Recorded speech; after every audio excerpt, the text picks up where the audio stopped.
Paradox Rift is officially legal for tournament play, and we have to rank all the decks popular in the standard format right now. Hey, welcome to Dark Bear Dojo. I am Nick, and today, like I said mere seconds ago, we're going to be ranking a bunch, I think it's like 40 different Paradox Rift decks, everything from what might be the best deck in the format to the decks you might want to avoid at your next League, Cup, or Challenge. But before we do, if you haven't already, do me a favor, like, subscribe, comment, all that kind of stuff. Tells YouTube this is a good channel, other people should watch it. I have a personal goal of getting to 5,000 subscribers by the end of the year. So click and subscribe. It's free. It takes 2 seconds, and it helps me achieve that goal, and it would mean a lot to me. Plus, when we do get to that goal, I have a really cool giveaway planned. So it's a definition of a win-win. Now, with all that said, we're going to go to Tier Maker. I have a link in the video description if you want to check it out and make your own tier list. But we're going to rank a lot of Pokemon decks. We're just going to kind of go in order here. You know, you got S1, 1.5, 2, 3. I'm going to change 3 to Rogue. Rogue does not mean bad. Rogue, in this sense, means a deck that is not played very commonly, and also probably a deck that I'm not super familiar with. So that's kind of how we're classifying Rogue. It just means I don't see it enough to really know or have a strong opinion. S is the best deck in format. It's the one that I think it's the best deck in format.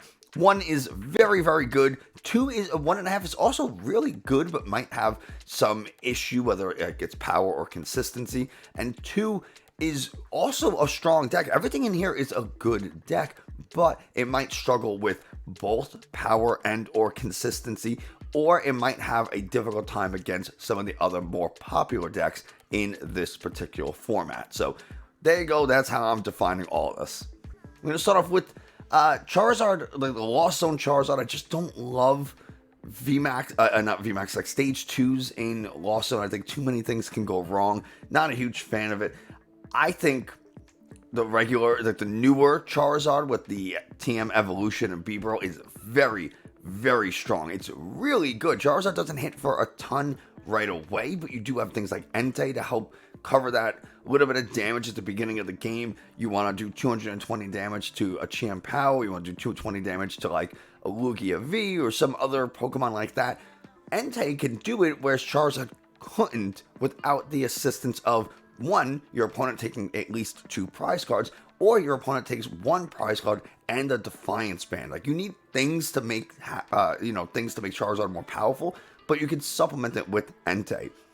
I also think Arvinzard is still really solid. I think the TM Evolution version probably a little bit better because you're not as reliant on going first. Now in the TM Evolution version, if you go second, which is fine, you can go ahead and use a TM Evolution to actually power up or evolve your Charmanders into Charmeleons. The 100 health Charmeleons are at a range of things like Lost Mine and Radiant Greninja, so that's really cool. So I think the TM version is a little bit stronger, at least right now. I'm not crazy about DTE Mew, like the double turbo energy Mew. I think things like Spiritomb and just some general counters to Mew might be a little too much for it to handle. But I still think Mew VMAX is actually I'm going to drop it to 1.5. I think it's very good. I think it's better than DTE. I just don't know, with all the Charizard that's being played, all the Roaring Moon, there's a lot of things that can kind of deal with Mew just based on typing. I'm not crazy about Mew as a play. I think it's very good. I wouldn't be surprised if somebody made top cut with Mew. I wouldn't be surprised if somebody even won with Mew, but for whatever reason, maybe it's just a little bit of bias on my end and how much I dislike Mew as a Pokemon and as a deck. I'm putting it at 1.5. So my personal feelings 100% influence what I put on this list. I think Chien-Pao is a 1.5. I think it's good. I think it's really solid. I think the Iron Hands version is probably a little bit better. You have the ability to take 2 prizes on single prize Pokemon. You don't have to discard energies right away. It's just a little bit stronger. It's a little less consistent because you have to sacrifice some water energies for lightning energies. They're really easy to get, the lightning energies. You can Irida, you got 4 of them, so you can get an earthen vessel, find your lightning energies, discard them, so they're in the discard pile for things like superior energy retrieval later. You don't have to really worry about like finding the lightning energy. It's gonna be pretty easy to do. Roaring Moon, I think, is really solid. Both versions of Roaring Moon are very, very good. And I know right now we're kind of front loading tier 1 right now. It's not going to stay this way. The water energy Roaring Moon is the one that has Radiant Greninja and energy switches. So the idea is you put water energies onto your Roaring Moon with Professor Sada, like Sada's Vitality, and then you use the energy switch to move the energy from the Roaring Moon to the Greninja. It's a little bit of a complicated play, and it requires a handful of pieces compared to the pure Turbo Roaring Moon that you see next to it. But if you could pull it off, oh my god, it's going to be so strong. If you could pull it off. Sometimes I have, like, just playing the regular Turbo version, you're like, I'm a piece shy of just getting an attack off with Roaring Moon, and now you have to have an extra thing. Not only do you need 2 extra things, you need the right energy in the right count, and you need the energy switch. You need the extra item. So it can be a little challenging to do, but high reward if you do it, for sure. Roaring Moon, just being able to knock out anything in the game, is really powerful. You can Brute Bonnet. You can have the Brute Bonnet, put a booster capsule energy on it, and now you poison the active, use Calamity Storm, discard a stadium, and you're doing 230 damage, knocking out opposing Roaring Moons, Iron Hands, things like Koraidon EX that randomly have 230 health. It's a really good way of getting an extra tiny bit of damage in the mirror, which the mirror is going to be pretty popular. So that's how I play it, and that's why I play it. Iron Hands, Roaring Moon, both base 230 health, so important number to hit. Golden Ghost Scizor, I don't really know too much about. I think regular Golden Ghost still just a tier 2. I don't like having to constantly. I'm gonna say something that's a little contradictory to what I said before. The Golden Go, you need to have energies in hand, and I don't like having to get all those energies into the hand to discard them, to then have to get them again.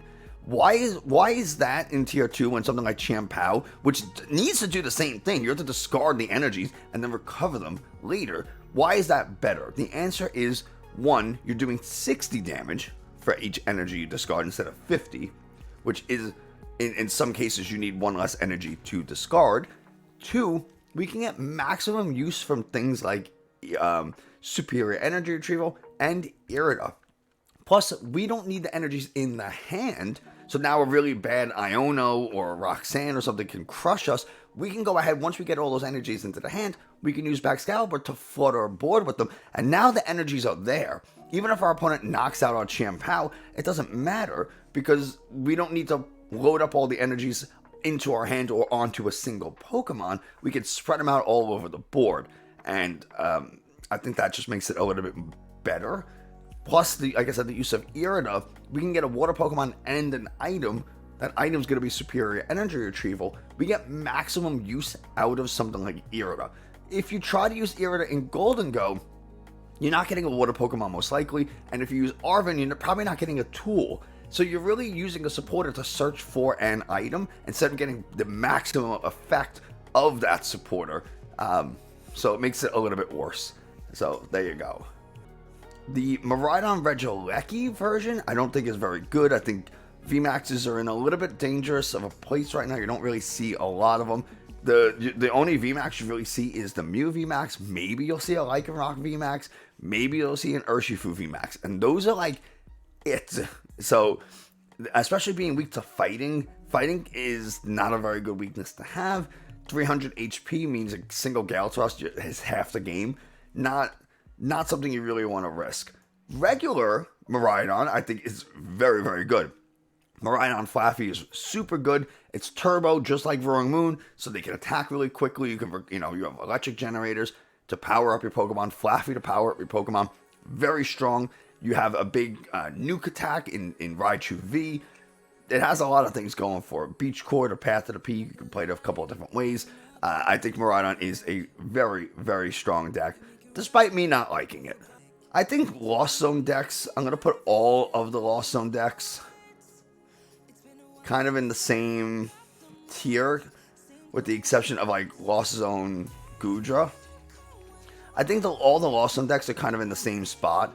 Things like Rogue Moon could be a little bit of a challenge. Things like Chien Pao is not really that big of a deal, but Charizard's like a huge problem, especially for the Kyogre version, where if they only have these Charizards in play, you can't damage them when they're on the bench. And it's not even like, oh, I can, boss a Manaphy, cancel in Cologne, and make this cool play happen.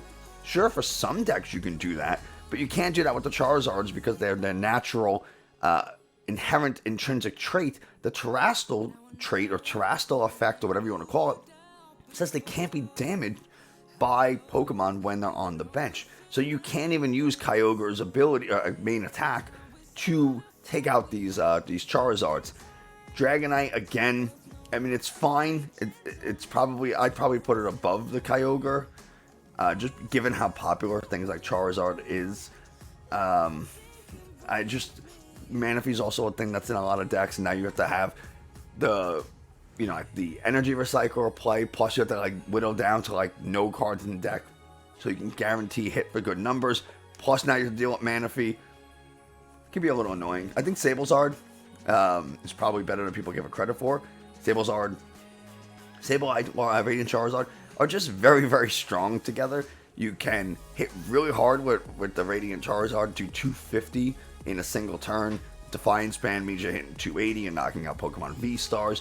250 is knocking out all these basic EXs, the Rogue Moons, the Iron Hands, the Chien Paos, the Miraidons, like all of these basic EXs that are really, really popular right now. You're going to get rid of pretty easily, and then Sableye can go ahead and pick off anything that's remaining after you hit it with Charizard if you didn't KO it. So I think Sablezard's very, very good. The Stones version of Lost Zone is still really good. It's just, I think the question is how popular is Iron Hands? You have things like Chien Pao, things like Miraidon that can very easily, even Lugia when we get to it, can run Iron Hands and just decimate Lost Zone decks. If they get that Iron Hands up and running, like Baxcalibur, if once Baxcalibur comes into play, the Iron Hands is on the line. Miraidon can use a combination of electric generators and Flaffy plus attachment for turn to get that Iron Hands up and running. Lugia can do it, probably one of the easiest. All they have to do is find one Lightning Energy in the deck, and then there you go. They can power up that the Iron Hands in a single turn. It's guaranteed. So I think Lost Zone decks are in a little bit of a tough spot, but they're still very, very good. I don't like the Jolteon version of Iron Valiant. Again, you're giving up a VMAX. Sure, the VMAX has free retreat, which is really cool. 300 HP is not a ton, and it's weak to fighting, which I'm not a big fan of. Plus, in order to maximize the attack, you have to already have damage counters on your opponent's bench Pokemon. So now you're hitting, sure, you can attack for a single energy if you have the tool card, but you're doing 100 to the active, which is not a lot, and you're doing 100 to the bench if they have damage counters. So you don't have the flexibility of like the Rapid Strike version to attack both Pokemon on the bench, or you're not doing as much damage, you don't have as much HP, you have a better weakness in the VMAX, in the Urshifu VMAX. Sure, Mew's annoying, but it's the only psychic Pokemon. I guess Gardevoir is another psychic Pokemon, so it's not like the best, but it's still something. You don't have to play the Urshifu VMAX as much. You can kind of use one, get a really well-timed rapid flow, and take 4 prizes on a single, on 2 Genesects, and then you can go ahead and Drapion for game or something like that. You can find ways to make it work. I just don't like the Jolteon as much. I said why. I think this is probably top of 2. And the Entei version, I think, is really good. I like the Entei version a lot. The Firebox version. You can get Radiant Charizard in there. You can do massive damage, so you can nuke things after you've done some chip damage with the Iron Valiant to get an easy KO. Same thing with the Entei. You can do 220 damage with Entei, plus the chip damage from all attacking on bits. I think it's really cool. Lugia is another one. I think Lugia is probably a little bit better than a lot of these Lost Zone decks. And I'm going to do both Lugia decks. I think Single Strike Lugia is probably a little bit better than people are giving it credit for at the moment. Both of them have really precarious first turns. If you can get your Lugia V-Star, you can get your Archeops into play turn 1, 2, 3 the latest, and that really depends. You have a really good chance of winning between things like the Snorlax or the Tyranitar. Tyranitar hits native 240. It hits base 240. So that means you're knocking out every single Roaring Moon, every single Iron Hands, every single Chien-Pao, every Miraidon. You're knocking out a lot of Pokemon with that 240. Plus you're a Dark type, which means you're knocking out Mew and Gardevoirs very easily. Now, I know what you're thinking. Nick, Roaring Moon can have 290 health because of the Ancient Booster energy, giving it 60 more health. Yes, it can. So Tyranitar can hit for a lot more than 240. You get a couple of Single Strike energies on it, you can easily hit for 300 damage, which means now you're knocking out all the Roaring Moons, even with the booster energy. You're knocking out Golden Ghost, you're knocking out, I don't know, 300 damage knocks out Jolteon, knocks out Regieleki, it knocks out, whatever, right? It knocks out pretty much anything in the game. The only things it won't knock out are the random Charizards. But you know what? We can deal with that with, chip damage from an Archeops or another single prize attack of the Yveltal, and then come in with the Tyranitar to, deal big damage.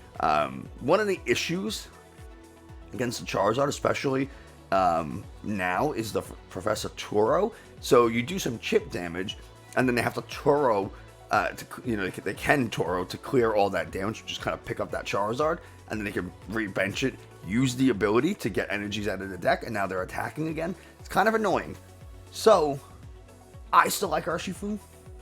It's no surprise, I'm a big Urshifu guy. Now you can G-Max Wumbo and knock out that Charizard, and they can't Turo it back, so that's kind of cool. Most of the time, these Charizard decks look to have 2 Charizards in play. They don't really go for 3. It's a little too much. They can, because they can Turo up the Charizard they have, right? And then they can replay it over time. So they don't need more than that.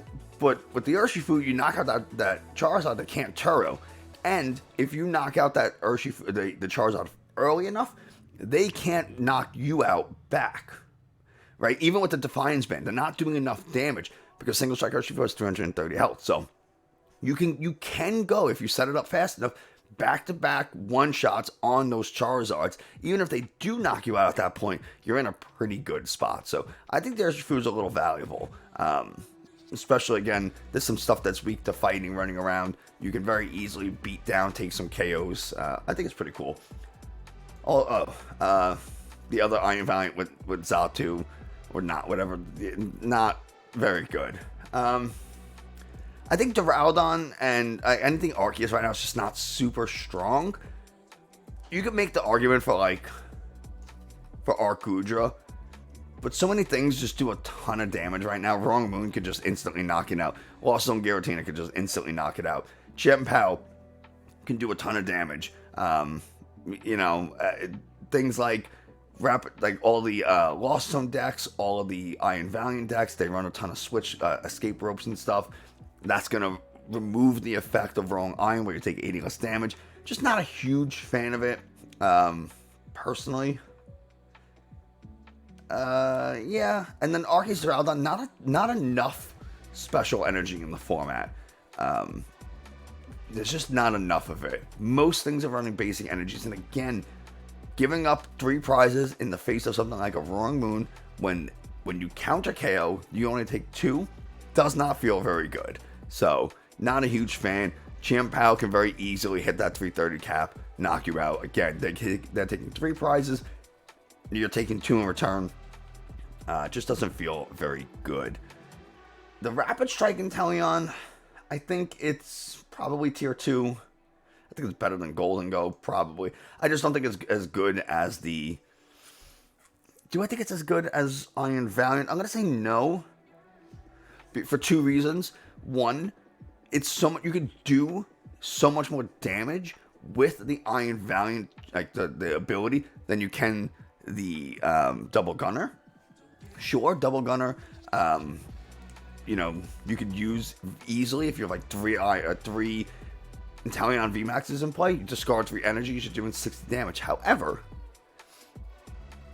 you have to have 3 VMAXs in play, and you don't need to do that with the Iron Valiant. The Iron Valiant, sure, it has far less HP, but Steel isn't a very popular typing right now. You can see 1 Steel type Pokemon in play, and that is the Golden Go. It's just not great. So you don't really have the weakness. The Inteleon has the weakness from things like Miraidon, Iron Hands, which is really bad. So you don't really want to have to deal with that. Plus, again, it's just a basic. Iron Valiant's a basic. You don't have to evolve, which is incredible. It's one less thing you have to do, one less turn you have to wait, and one less prize you're giving up for doing this ability. And now you just need to move Pokemon out of the active, which these Rapid Strike decks can do. Again, Switch Cart, Switches, Escape Ropes. You can use Switch Cart, which is really nice. Something you can't use on the Inteleon VMAX. So you have to have more item cards to make it happen, but you're not discarding your energies. You're not a 3-prize evolution Pokemon. There's a lot more going for the Iron Valiant than there is the Inteleon, at least in my opinion. Cloth is fine. Cloth Electro is fine. I'm just not crazy about it. Electro doesn't really hit. It hits the Charizard for weakness, but it has to have 2 status conditions. So you still have to poison and burn the Electrode, or you have to like confuse or whatever the Electrode, and it's kind of annoying to do. So you have to have a bunch of things in play. It can attack for free, really nice, but you have to do these things to power it up or to attack with it. Charizard just counters back, so it's like, you know, you're trading 2 shots. Sure, Charizard is a stage 2, but they're knocking you out no matter what. Even if because you're weak to fire. Actually, they're not a fire type, so I guess they're not technically knocking you out no matter what. But still, and you do have the Cloth to be able to switch into 1 prize mode, but you know, I don't know. I'm just not crazy about it. I don't know why. I don't think I've lost to it yet playing. I've only played it a couple of times, but I don't think I've lost to it. I'm sure if a really good player picked it up, they could probably beat me, but I don't think many good players are going to be on the Cloth Electro train this weekend. Zorobox, I think it's just Rogue. I think Dialga and I think all of these are just Rogue. There's really not much to say. Garchomp is one of those things that is so close to being good. It does 160 though, and that 160 really hurts it, because that means you're not 2-shotting a Charizard. You're not 2-shotting a Mew. You're constantly 2-shotting all these other, single basic EXs. Yes, you can power up other Pokemon. It's a really good. Hydreigon is a great attack. A single fighting energy does 160. It's respectable. You're knocking out pretty much every single prize Pokemon, but you're 2-shotting these. These basic EXs, and they're gonna 2-shot you back, and they're basics, and you're a stage 2, so it's a lot harder for you to set up. It's just not quite there. And again, that 160 means you're not 1-shotting the Charizards. I think Mew has 320, so you actually are 1-shotting it. I think I made a mistake, but still, the Charizards, the Inteleons, the Urshifus, you are 10 damage shy. And yes, we can use things like Radiant Alakazam, or we can use the Flying Entry Holucha that only works if they're on the bench. I mean, it's like things. So we could like Flying Entry Holucha and Radiant Alakazam to move that damage to the active, but it's like so much effort. So much effort. You could pair it with the Brilliant Stars Lucario.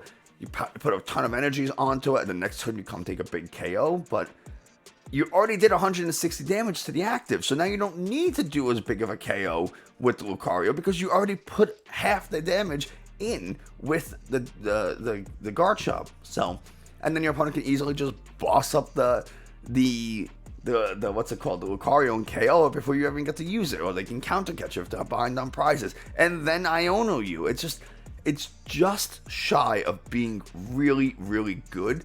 And I think we just need one extra thing. Either a better fighting type to pair it with, or it needs to do just a little bit more damage. We need something. But it makes the most use Similar to Champ How, it makes really good use out of Irida. You get that water Pokemon, the Garchomp, and an item, the rare candy. You can get fighting energies into the discard very easily with like Radiant Greninja if you choose to go that route. Or you can run the Curlia line to be able to discard those fighting energies and just draw cards, be super consistent. I think it's close, but for now, not played at all. Reggie Drago, probably 2. Like I don't think it's Rogue. I think people know about it. I don't think enough people are really playing it, but I'm gonna throw it into 2 anyway. I think Zoroark is not very good.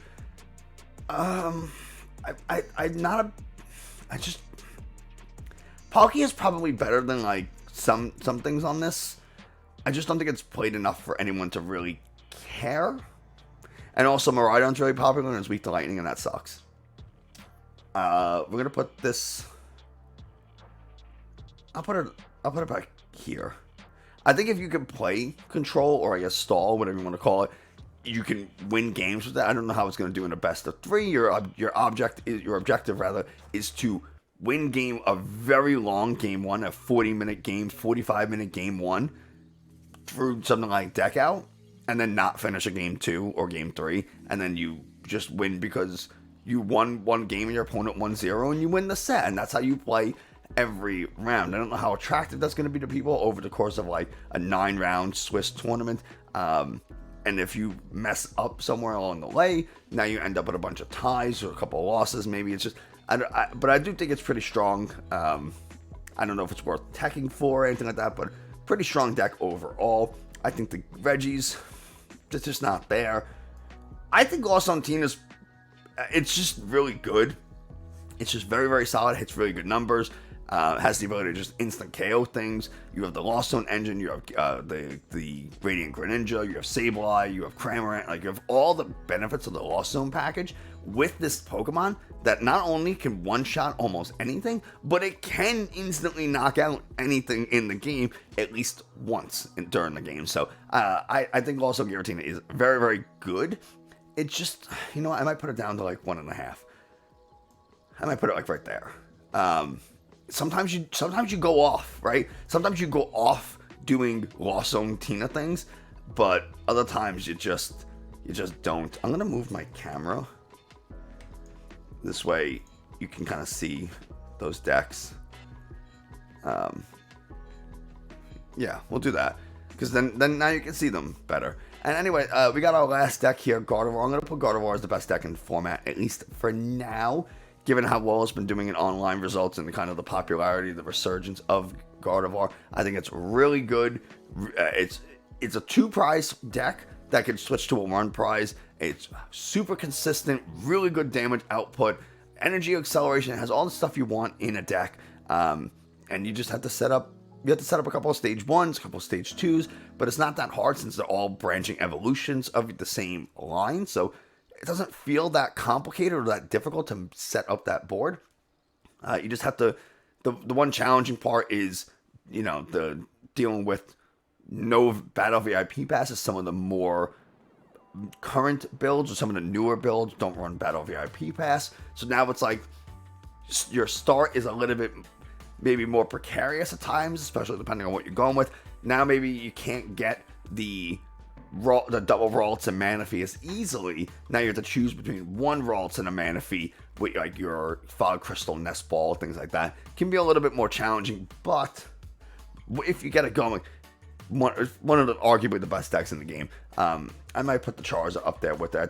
I think the Charizard is also just super, super strong. But there's the list. Let me know what you think of it. Do you agree, disagree? What would you move where? Tell me in the comments below. But that's going to do it for us today. Thanks so much for watching. I hope you enjoyed, found it informative. If you did, like, subscribe, comment, and yeah, thanks, and I'll see you next time.